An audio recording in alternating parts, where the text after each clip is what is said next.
Alrighty, guys. So Miss Court is on the way from Florida back to her new house.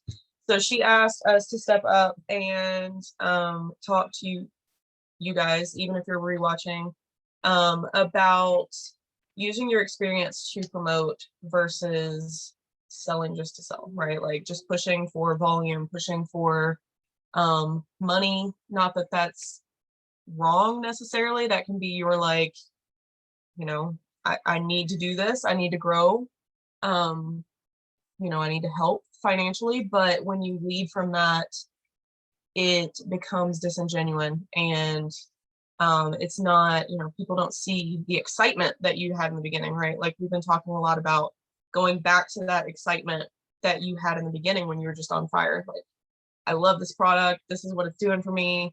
You're sharing all of your experiences to get interest. So we wanted to kind of talk, and I would love for it to just be like a pinball speak up and add stuff to it kind of Zoom. But what, I guess starting from like, how did you feel in the beginning about this product? Were you, just like, hey, Thrive, who's heard of Thrive? Anybody wants to Thrive? Or were you just like, dude, I slept and it felt great?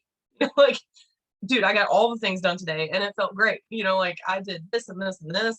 And then after the kids went to bed, I did this, like it reads totally different to your audience, right? Like it just looks polar opposite of Thrive, Lavelle, 3 steps, buy from me, like bright and shiny. Nobody wants it. They keep scrolling. They don't even react. They don't do anything. It doesn't relate to them. If you've been around me long enough or you're on my team, you've heard make the old you relatable, the new you desirable, probably more times than you care to have heard. But when you do that and you are speaking to pain points, as I was taught in the very beginning, with making the old you relatable, I remember going up and down the stairs and my joints just hurt for no reason, like you hit that magical almost 30 window and everything hurts. Why? Nobody knows, but but you're 30 now, so guess what? So, when you can be relatable to people and say, yep, but that's not the case anymore. I remember that being the case, but that's not it. I found something that helped and makes me feel great. That's when people kind of perk up and they're interested in what you're saying. So anybody want to jump in and like share their tips and tricks? I did Maria's, I'm not gonna lie, I haven't finished it yet, but some of Maria's masterclass. And one of the things that has stuck with me that she said, and somewhere in the beginning, is that the commission that you're gonna make off of their sale is nothing compared to what you're giving them. And I think once I like flipped my mindset to realize like, no, this product is life-changing, like it literally gave me my life back. So yeah, Courtney made the $15 commission or whatever off of my order, but I got my life back. Like it makes a difference whenever you switch your mindset to looking at someone as a sale to you're literally giving someone time with their kids or potentially helping them get out of the career that they hate and want to come home. And when you switch your mindset to how much it helps other people and not what you get out of it, it makes it one feel not near as like slimy and scammy and spammy and all the E's. It just makes it feel more genuine. Like I really care about you and I want this to help you. Like it's helped me. And trust me, I don't make that much off of you anyway. Yeah, no, for sure. I got to be on a welcome Zoom this morning and it was really cool because, I didn't know what to expect. Obviously, I don't know this person. I was coming in as a helpful upline, but you could see the tiredness on her face. Like literally in talking to her, she was just like exhausted. She has a 2-month-old and that baby is number 5. So she's like tired. And then she's like, yeah, and then I picked up a night job because we need to make ends meet. So my husband works days, I work nights.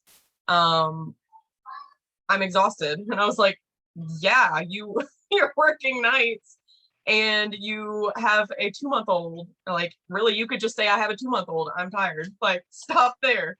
But you've got all these other things. She's 5 boys. I'm like, dude, you could just see it all over her face. And it broke my heart. I was like, honestly, like, I just want to like throw all the Thrive at you because I know it's going to help you. Like, I want you to have this. But it really just made it that much more, especially when you get to know somebody on your team. It's not a customer, it's a promoter and their why. It just made me want to help her reach her goals that much more. And same with customers. If you see them just broken and hurting and tired and just like surviving, literally like day to day, hour to hour surviving, I think that really just speaks to you and you're like, we got to do something. Like, I need to see you make a total transformation here because I know what's possible with this. You know, I've seen it in myself. I've seen it in all of us here on the team. I've seen it in other people, you know, other customers. I know what's possible for you. I just really, especially as a customer, I need you to just trust me, right? Like, you might not be a day one person, but I promise when it kicks in, I'm going to get that message and I can't wait. I cannot wait to hear from you how much this is like totally polarized life as you knew it. So yeah, I don't know. That was just something that cool that happened to me today. We're sending her a sample to get started with, but I don't know. It's just it's those cool moments when, like you got Caitlin said, you're changing lives. You're literally like, it's not about the sale.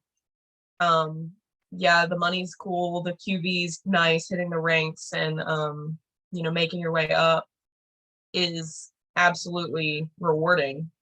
And growth is always a good thing, but seeing lives change is what it's about. So what are some of your past experiences when before you were thriving that you found like Thrive really helpful besides energy?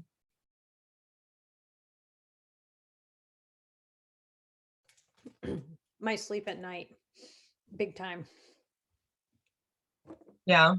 hmm How long about did it take for you to see a difference? Oh, to see a difference? I don't know, a couple days, like not even. I feel like it was really fast. It was the first thing. Girl, as a teacher, like yeah, it was like the first thing I noticed.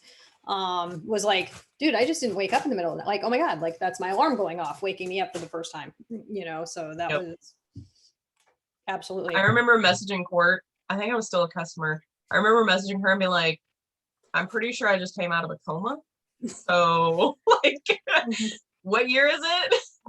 I don't know what's happening. Okay, chat says patience with my girls, mental health and mood.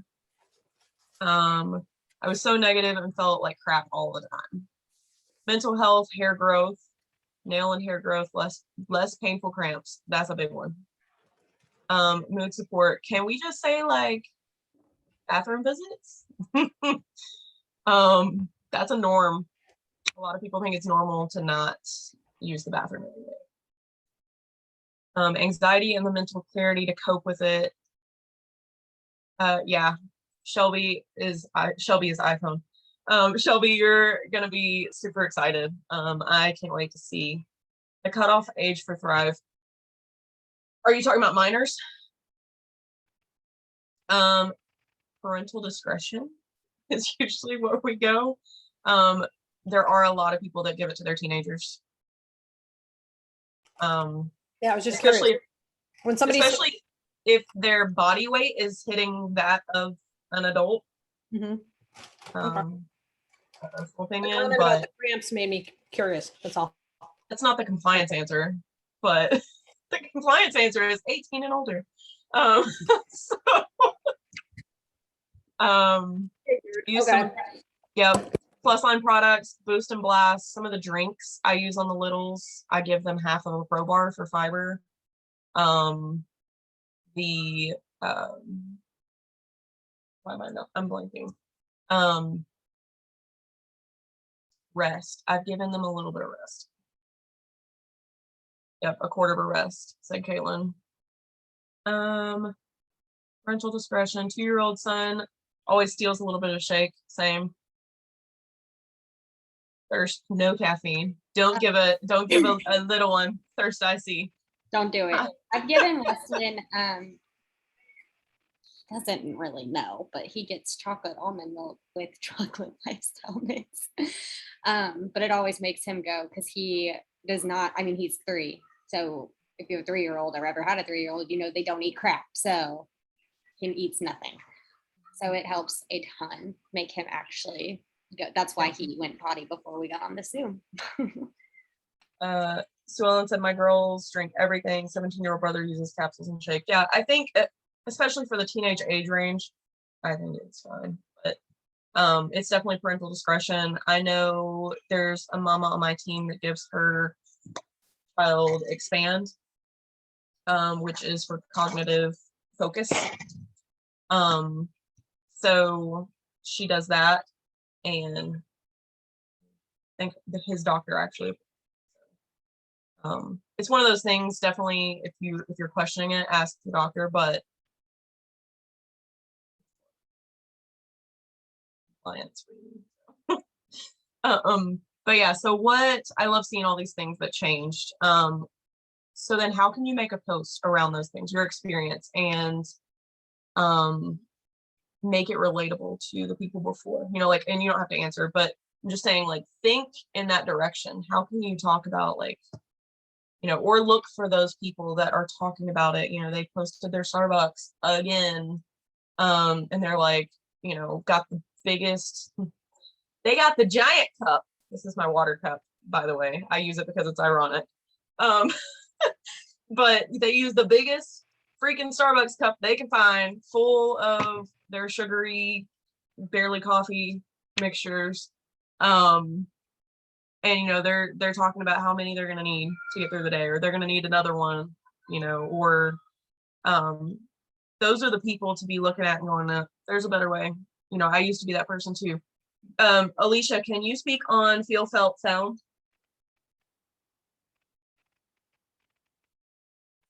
With food in your mouth? They're calling me at the worst time. Feel, felt, found. You just want me to describe what it is, or like my experience with Yeah, it? or just some examples or whatever. Like, Okay. It honestly, I feel like a lot of people probably use feel, felt, found without even realizing that they use it. And I think that's what makes it so genuine and authentic. But essentially it's just if someone says, you know, they can't afford the Thrive experience. Well, I guarantee you everybody on this Zoom has felt that way as well. And so the best thing that you could do is just speak to that, right? So I feel where you're coming from. I felt that way as well whenever I first was presented with the experience.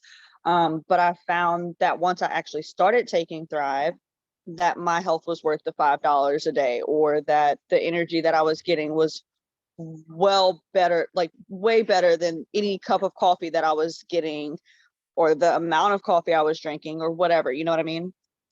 So it's basically just another way to relate to them, and whatever it is that's keeping them from starting.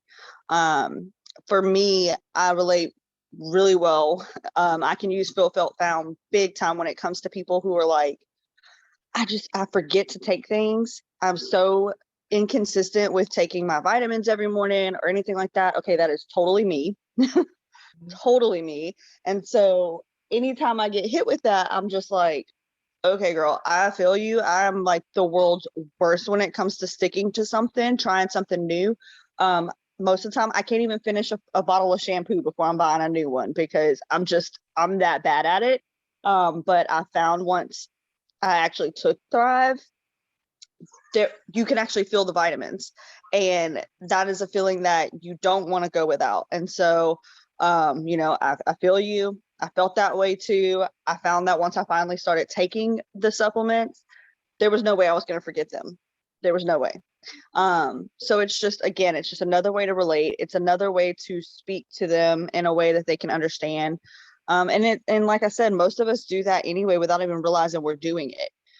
So, and if you can't relate to someone when they hit you with something like that, you find somebody else that can.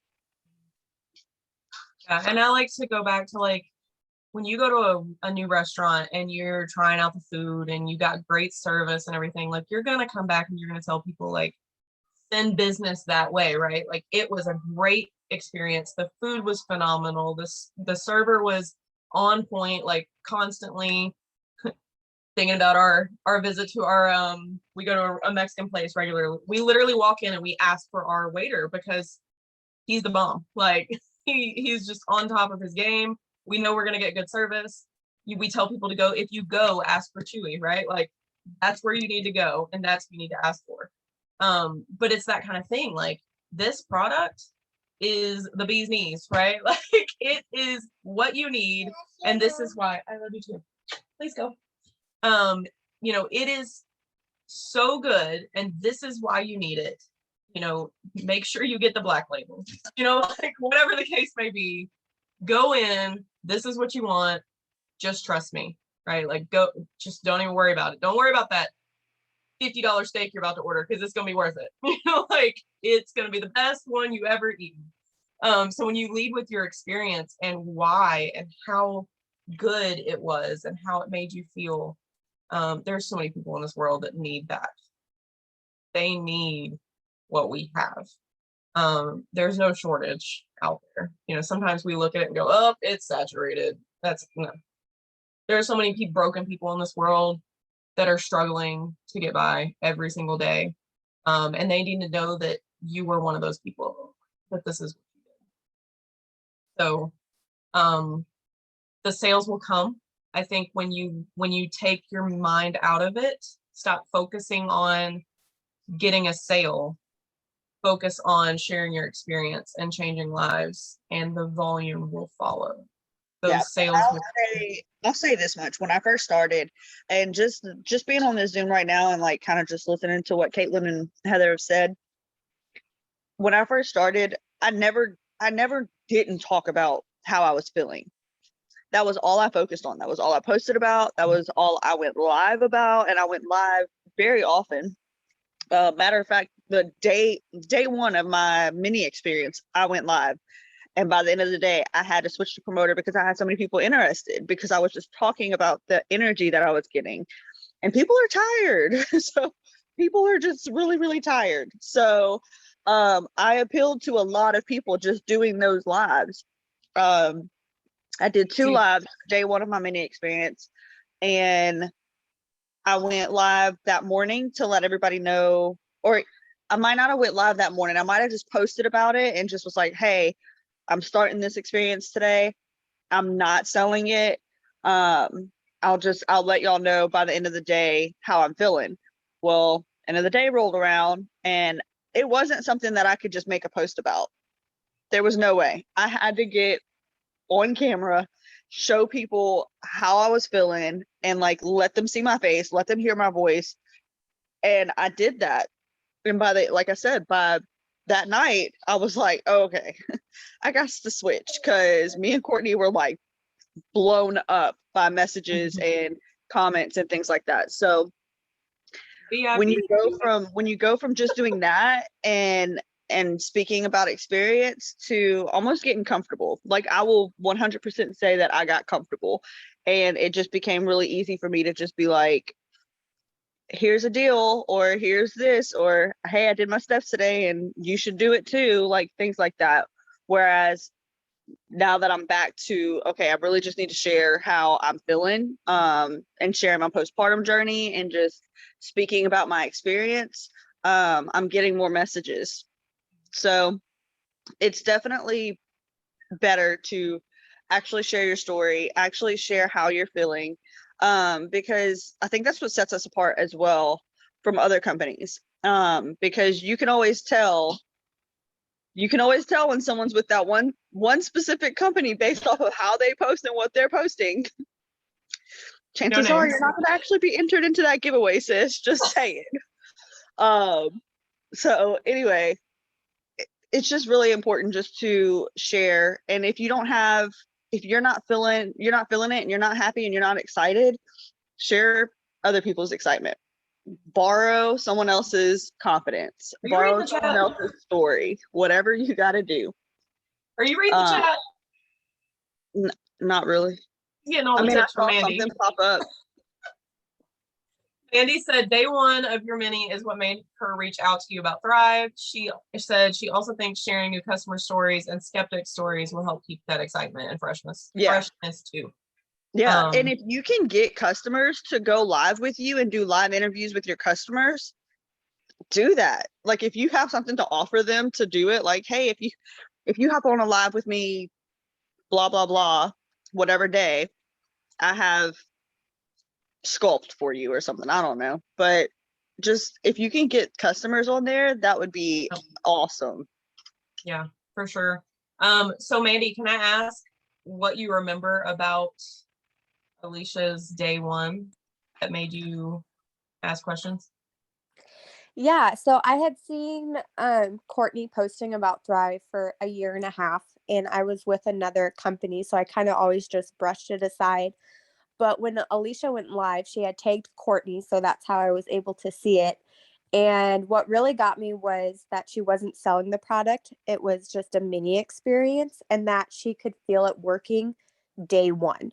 I had been with my previous company for 3 years, and I had never actually felt the products working. I just knew, oh, these are okay ingredients. I'm putting them in my body. Kind of how we take other vitamins, they're good for you, but you never feel that difference.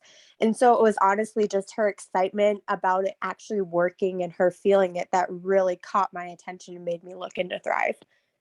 Yeah, I love that. So on the Lindsay Coggins Zoom the other night, she said to do exactly that, to think about what sparked your interest and made you see somebody, your sponsors, what was their post that sparked your interest and made you want to ask about the product?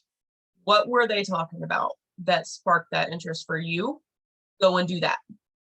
Go back to that. Because if it got your interest, chances are it's going to get other people's interest. So I really love that. I'm trying to dig back. Caitlin might be able to remember some good stuff from that, but I'd have to dig through our team chat notes from it. But that was one of the big things that stuck out to me was, go back to more of the beginning, how you felt, the things that you saw, the differences, because people, they know, I think it was a Saturday Zoom with Tommy and Q, they know you're a thriver. They don't need to see that every single day that you're a thriver. They need to see you thriving. There's a difference. Like, go and do the things and show yourself doing the things to really show that, hey, this is working. Especially if you've been doing it for a while, this is still working, right? Like it's one thing to work and be bright and shiny in the very beginning, but it's another to say, I'm a year and a half in and I still feel that good. I'm still doing the things. I know for my personal business, it was the best when I was putting the kids to bed at 8 o'clock and going for a walk in the summer. And I was literally saying, kids are in bed. I'm not going to bed. I'm not crashing the couch with my bag of chips and my TV show. I'm going out and I'm taking my me time. I'm doing something for me. So that's been a big eye opener when I thought back to that. Like, I need to get back to doing that. I need to show people that it's okay to be a parent and be a wife, daughter, teacher, whatever your occupation, it's okay to be all of those things, but you got to pour into yourself too. And sometimes that comes after the kids go to bed, but it can't if you're so drained that you don't have anything left to give. So this is how you can do it. I know for me personally, that's when people were the most interested. So I know that that's what I need to go back to showing. Food for thought, just things to think about, but really just lean into your experience, lean into how it's still working today, not just how it worked in the first 2 weeks when you were trying to get VIP. Like, we were really excited for that. You wanted to talk to everybody about it, right? Because those bonuses were on the line. Pretend like those bonuses are still on the line. but you're not doing it for the money. You're doing it for that same excitement. Alicia, anything? Anybody else have something they want to add? I think Alicia kind of said, she might have said it. I don't know. I walked away to put Tegan down and deal with her. But if it's not your experience, grab somebody else whose experience it is. Yep. Like, I straight up went live on my Facebook the other day because I've been sharing a whole bunch of weight loss stuff, but I hate looking at Thrive like it is a weight loss supplement because we all know it's not. But that's not my experience. I don't need to lose weight. So I share those things so other people know that, you know, they can, it's a possibility. But I straight up went live the other day and I was like, this is why I share them, not because this is what it is. I share it because it's not my experience, and everyone deserves to see all the sides of Thrive. Yeah. Not I think just- on that same note, like before we go, looking at sharing detox experiences, because not everybody's done detox yet. Not everybody's going to do detox. Yeah, Renee, it changes bad eating habits for sure. But Danny has been talking a lot about that on Team Champions, like just screenshot personal testimonies, right, of detox or specific products that can speak to your audience just as well. If you don't have a personal experience with taking Expand, but you know somebody that does and they love it and this is why, get a statement. Don't copy paste it, take a screenshot of their actual words and share that. So yep. If nobody else has anything to add, I'll let you guys go. We've been on here for 30 minutes, so I've got guarantee she hasn't taken a bite, but I'm gonna stop recording.